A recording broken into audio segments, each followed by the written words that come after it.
Yeah. That's how it started. Jaw harps were the first thing. Most people think that they're the first music instrument. Oh, really? First type of music instrument. That's wild. That kind of like takes me to like talking about like the first instrument, like the first like how chords were invented were like monks, and like I think it was like 1800 BC or something like that. Gregorian chants type stuff. Yup. That shit's really interesting. I'm always interested in that kind of stuff. It's like, how was music made? And it can, you can go all the way back to cavemen. And the little grunts and stuff. Yeah. Smacking rocks and sticks. Yeah. Smacking rocks and sticks and grunting. Alright, you guys ready? Yeah. 3, 2, 1, action! You talking to me? I'm talking to you. This is talking to me, talking to you. And I got Jake Dyer. What's up? What's up, man? Nice to see you, man. Thanks for coming out. Yeah, thanks for having me on here. This will be fun. So we were just talking about like kind of like where like a lot of music like spawned from like the monks when they were doing like hymns and stuff like that. And we were talking about like you brought a bunch of harmonicas and you're explaining how this work, and I iterated the jaw. What was it called? The jaw harp. Jaw harp. Yeah. So that, and I was like, that basically sounds like that broken down. You know, yeah, it's exactly it. So I wanted to reiterate that conversation we were just having, because I thought of, we were talking about like just like, Neanderthals and, rhythm and music, like humans just drawn to that kind of shit. So a cool thing that like a lot of people take inspiration from in music is obviously African music. A big inspiration of a good friend of mine, Brad Kelly, is what's his name? Paul Simon. Paul Simon. He went to Africa, got a band from like South Africa, and he basically went to a recording studio and just did just a jam session, and then took those recordings, went back to America, cut them all up, and then made an album out of it. And so I want to tell you that story specifically. I don't do anything besides music. Like that's, if it makes a sound, I want to figure out how it works. I want to take that sound and use it to produce something that nobody's heard. Yeah, exactly. In like a weird way. That's the way I kind of took in what you do, because like you play with like, so obviously you play guitar and traditional instruments and piano. You sing, you do your own solo music, kind of traditional style acoustically, but you also just dabble in, like, you sit in with a lot of bands and just play basically any instrument that get your hands on, and that's fucking cool, man. Like, not many people can do that. Obviously, it takes a special, keen skill to sit down and learn multiple instruments. Yeah, here and there, but a lot of them I just kind of like float on. Yeah. It's kind of like, I don't know a whole lot about them. Yeah. But I can kind of skate by. Like throwing you in a pool and you got water wingies on, like you can just kind of get around. Yeah. That makes sense. Yeah. You just, know enough about music in general to just kind of feel out the scales and feeling out where I'm at, and feeling where the music's gonna go, where their next note's gonna be is where I want to land at. See, I could do that with mostly everything except for like brass and horn and air instruments. That's not the right word, but wind instruments, not air. There you go. Not air bending. I don't know why I've been doing that a lot lately. Dude, I've been doing that too. I've been like doing the snappy thing. I've been trying to stop. It's a bad habit, but you just gotta be yourself. But no, I got you here, and we're talking about your solo music. I did want to show a little video real quick just to kind of showcase that. Yeah. Yeah, we got a little solo act of you. I think that's at the Berlin View. Noah Smith did the Crooner's Circus. Oh yeah, or Bean and Brew. I'm sorry, Bean and Brew. Yes, Bean and Brew. That's what it is. Out in Batavia. Yeah, the Crooner's Circus with Noah Smith. And then a lady named Jolene Whetstone. She's the one who recorded this. Okay, yeah, like the She's audio awesome. and the video. Yeah, her channel is Cincy Music. Cincy Music. Yep. Shout out that. Go check that out. Cincy Local Music. One of the two. It's been a minute since I've been on YouTube to look it up. Cincy Local Music. Nice. Yeah, it looks really nice too. I mean, it's funny how the world seems to change. And she's just capturing this through live audio. That's awesome. Years have gone by, but I always feel the same. So what got you into like songwriting? Obviously, you play a lot of instruments, and you've always been interested in music. But what got you into like writing your own songs? Well, I used to write a lot of my own stuff when I was still in high school. I used to sit during lunch. There was that little alcove in the lunchroom, and I would just sit out there after I ate. And are you talking about what, like at Western Brown School? Yeah. That little square area leading to the conference room there. Yeah, it's got good echo in it. Yeah. Oh wow, have you recorded anything there, like with a good mic? I want to. Yeah, you should. I go up there. It's a good idea. I'll go up to the school where the very front of it is, where the big brick area is. The acoustics in there are phenomenal. The traditional pillaring, yeah. How it's like classic, like Athens pillaring, yeah. Yeah, but the acoustics in that place are phenomenal. It's wild. Nothing makes big loud acoustics like concrete, man. It's but if wild. you're looking for something that produces a lot of reverb, the best place in that school is the stairwells. Oh yeah, it's the best place. Yeah, it's wild. That's wild that you said that, because I remember going in those stairwells and just like it'd go from like loud, like just screaming to like quiet. You shut the doors and it's quiet in there. I want to try and talk to somebody up at that school and see if they'll let me record something in there. Oh, I'm sure they would. I'm sure they would. I don't know. They're pretty strict. They're pretty strict. Oh, well. Put some money in their pockets. That looks good.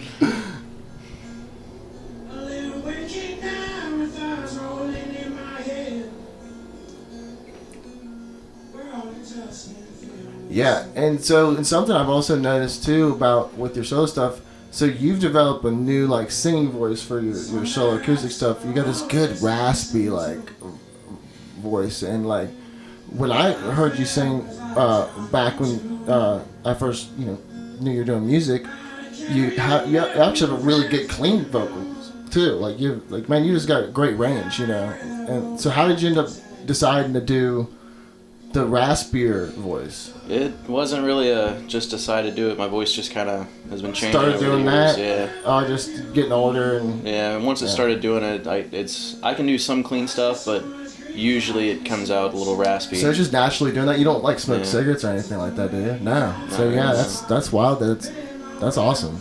Most people don't get voices like that just naturally falling in suit. That's nice. I'm probably singing wrong. in the main definition of how people do it. I'm probably doing it completely wrong.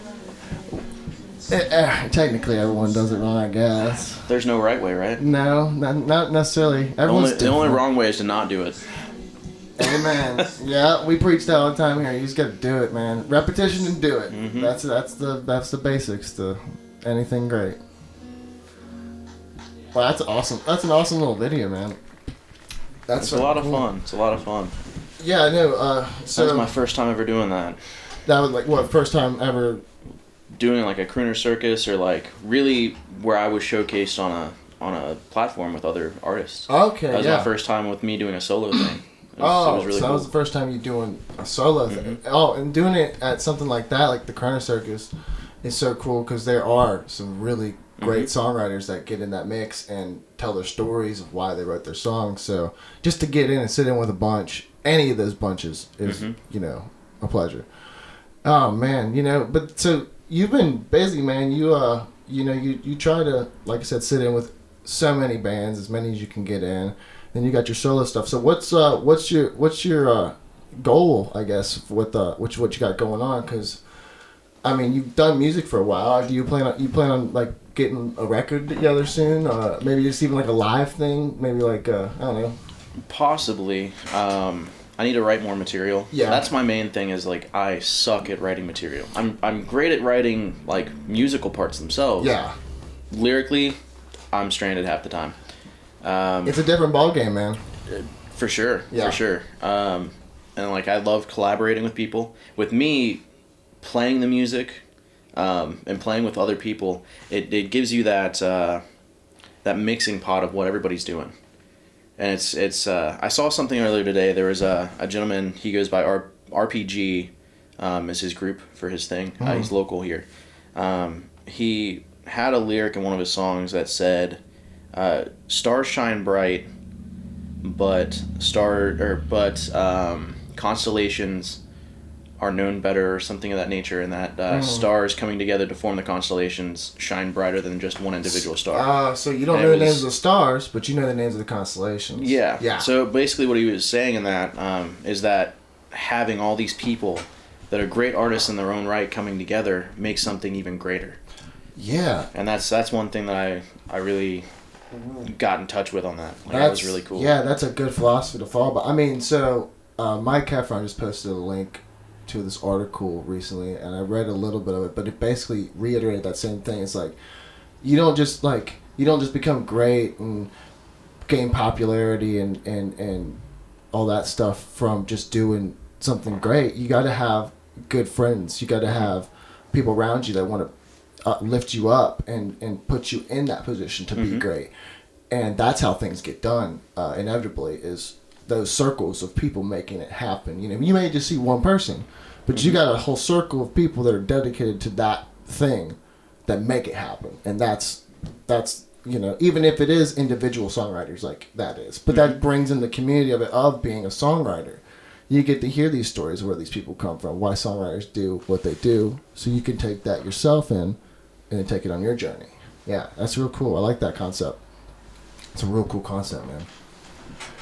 So, another thing is that I know you've been playing music for the last few years. I know that you did choir back in school. So, I thought about getting into choir when I was a kid. I've always been interested in music, but I ended up going into the rock and roll metal kind of stuff first. Yeah. So, just so having like a more traditional, like, you know, learning of music, does that help you with it now? I'd say it does. You know, I highly recommend anybody who's going to school or has kids that are going to school, put them into a music program, put them into a choir program. And if they really strive at it and they love doing it, let them do it as long as they want. Yeah. Never, you know, give them any type of fear about it. Let them flourish in it. Because just having that little tiny bit of experience, because you're learning how to control your vocals or your instrument, whatever you're doing. You're learning different ways of doing certain things with it. You're learning how to play with other people or sing with other people. And you're getting over stage fright for a lot of it too. Yeah, that's a huge thing in the real world. Like, I still have a struggle with stage fright, big time. Yeah. Half the time I'm either on stage, I've got my eyes closed, or I'm wearing sunglasses, and then my eyes closed are under that, and it's.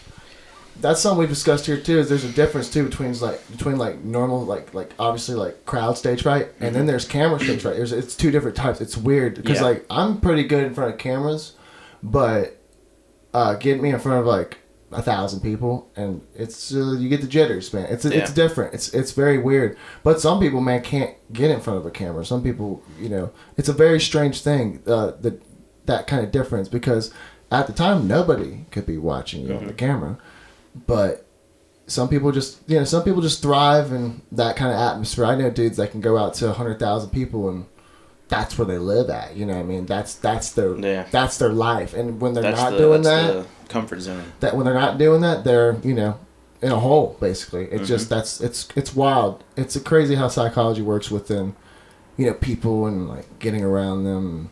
You know, because you want that inevitably.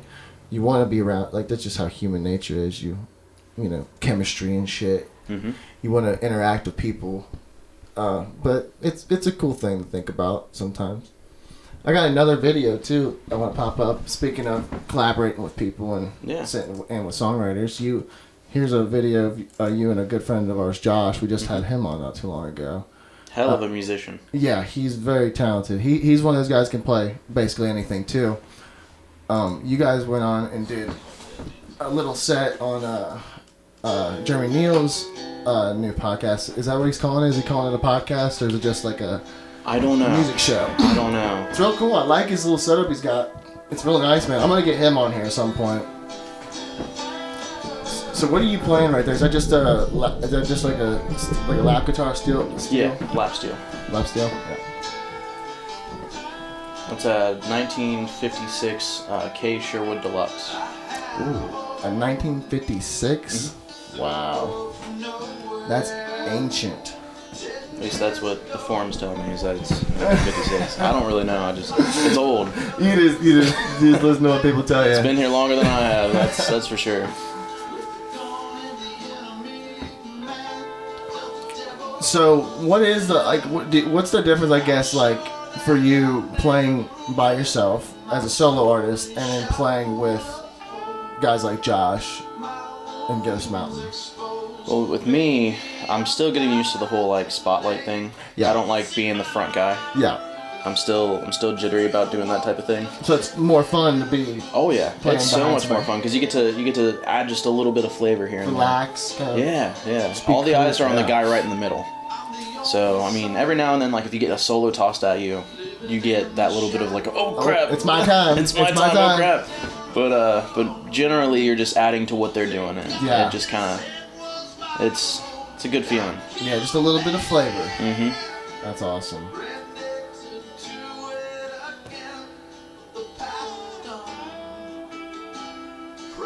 And this sounds real good too. He ran the sound real good.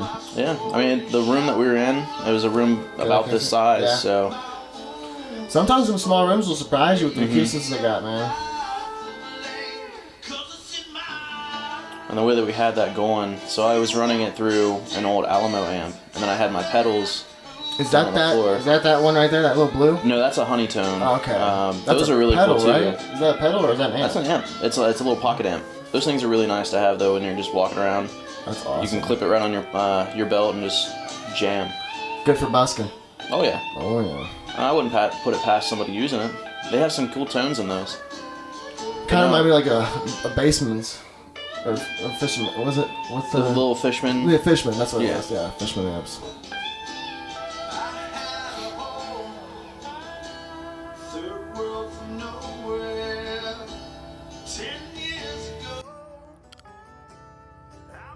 Wow.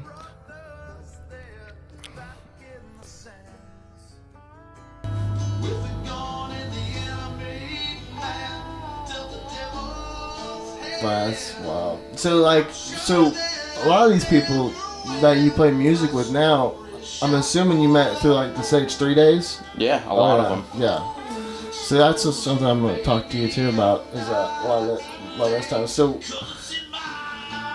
how did you end up getting in there, man? How you just walked in like, oh hey, music shop, I play music. Yeah, Boom, walked in. when John first set up the shop, I got picked up at school, and I guess we were heading through town, and I looked over and just saw a guitar in a window. I was like, Mom, I gotta stop there. I want to see what that place is about. So I stopped in, and then a couple months later, I got my license. So it was like every day after school, I'd drive up there. Yeah. And I was there every day during school. Every day after school, I went up there. If we didn't have like marching band or something, I would go up there, and I was there till close, sweeping floors, taking out trash, hanging out. No, yeah, and that's right there. Step one to doing anything is just show up and hang out. Sooner or later, man, you're gonna something's Sooner or gonna later, happen. it gets you somewhere. Something's gonna happen. Yeah. That's cool, man. So, yeah, so you just go up there, hang out. Obviously, like there's just so much that happened in that time span. So many events. I mean, like the XComs. The rap competitions, all that, and I remember seeing you around for basically all that, man. We were killing it. The strip, Fun. the strip, man. The Mount Orb strip. That was fun. So I don't know, man. Just like, what would one good moment from that time, I guess, be that you remember? I know, I'm sitting here trying to think of it too. Well, I've got a list of good moments from that one, but some of them are not. Well, yeah, appropriate. They're me kind of being an asshole on some of them. Yeah. Because there used to be a guy that lived across the street that owned like a business that was like computer repair or something. Mm-hmm. And, there's a noise ordinance in Mount Orb. Oh, okay. So up until that noise ordinance is hit, we can do what we want Whatever outside of the yeah. music shop. So like, I would bring out the half stack. I'd bring out the half stack from the music shop and point it right at his building. Just like hoping that the sound waves bust the window. It was just like one day he came outside and was just yelling at us because we were just sitting there playing acoustics and stuff. Oh man. So we were like, all right. So we started upping the ante a little bit. There's two people you don't mess with, and that's skateboarders and musicians. No, because we'll make your life a hell. We'll use sound to drive you nuts. Oh my god, that's just one of the good times. That place was really cool. It was a very cool experience. All the guys, Sonny's still up and running and doing his thing. John's still up and running out in Hillsboro. Oh yeah, he's still got his shops running. He's still alive and kicking it. You know, those guys don't give up. Shout out to those guys, man. Always. So, you said you were planning on getting some songs together to do some sort of project. Do you plan on doing more of an acoustic style, like just kind of like one instrument, like just broke down, or do you want to bring in like a whole band charade for your music? I think for now, for like shows, just me and a guitar. Yeah. But eventually, like with recording, I'll try and get people on and like, hey, you guys want to do these big collaborations? You want to do this and that? And stuff? Which I mean, I've already started a couple of things. They're not my projects, but I'm helping involved. out. Yeah. One of them, as you know, with somebody who's coming back, Thomas. Oh yeah, yeah. He's doing a bunch of stuff with some local friends. Not going to spoil that one, but that one's going to be freaking sweet. Yeah, I got some things me and Thomas are going to be doing too. But the stuff that he is recording with all of our friend group and even people that we don't even know is just nuts. It's awesome stuff. Yeah, it's all different from track to track. No tracks are the same. No, yeah. The genres are completely different from track to track. It's gonna be cool. It's gonna be, oh man. I know a little bit about what you're talking about. I had a small conversation with him on the phone this morning actually, and I'm excited. It's gonna be exciting. It's gonna get really diverse up in here with the music. Oh yeah, I like the sound of that, man. We always need changes up in here. I just changed this. I mean, I don't know if everyone noticed, but I changed the couch up. That's right. Yeah. Always making moves. You can't stay the same. If you stay the same, you get left behind. Oh man. But no man, I mean, I guess you know, it's been a fucking good time, man, having you here at the podcast. You know, fucking thanks for coming out. I guess this is what episode is this? Hold on, let me look at the board. I wish I had on the board. 13, yeah. 13th episode. 13 Lucky episodes. 13. Fuck yeah, man. So you got that photo of Jeffy over there. Oh yeah. I stuck that on my parents' fridge at home. Did they ever see it? Yeah, my mom was like, "Who the hell? What the hell? Why?" Before I close out, I will say I got a nice picture. I got a Christmas card from my good friend Jeffy of his beautiful body. I bleeped out the part you're not allowed to see, so. But anyways, no, it's been a good time, man, and I thank you for coming out, man. It's been talking to me, talking to you. You guys have a good one.